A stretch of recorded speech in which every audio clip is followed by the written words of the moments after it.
ఋషి దేవతా ఛందస్సుని చెప్పేటప్పుడు ఆ మూడు స్థానాలని స్పృశించి తర్వాత ఆ ధ్యాన శ్లోకాన్ని పఠించి, ధ్యాన శ్లోకంలో చెప్పినట్టుగా ఆ భగవత్ స్వరూపాన్ని విశేషంగా ధ్యాన శ్లోకం పఠిస్తున్నప్పుడు సంపూర్ణంగా ఆ భగవత్ స్వరూపాన్ని అక్కడ చెప్పినటువంటి ఒక్కొక్క మాట యొక్క అర్థాన్ని చక్కగా మనస్సులో స్మరిస్తూ విశేషంగా ఆ దేవతా స్వరూపాన్ని మనస్సుకి తెచ్చుకొని ఆ తర్వాత చేయాల్సినటువంటిది ఏమిటి అని అంటే పంచోపచార పూజ అని అంటారు.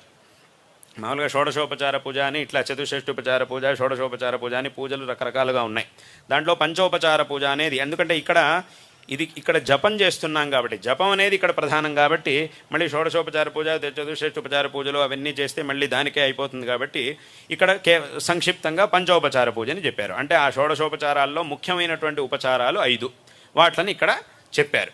అందులోనూ మళ్ళీ ఆ ఉపచారాలన్నింటినీ కూడా ప్రత్యక్షంగా చేయవలసినటువంటి అవసరం లేదు. శాస్త్రంలో ఏం చెప్పారు అని అంటే, మనం చూపిస్తున్నటువంటి ఆ ముద్రలు ఏవైతే ఉన్నాయో ఆ ముద్రతోనే ఆ భగవంతుణ్ణి ఆ ఉపచారంతో ఆరాధించినట్టు అవుతుంది.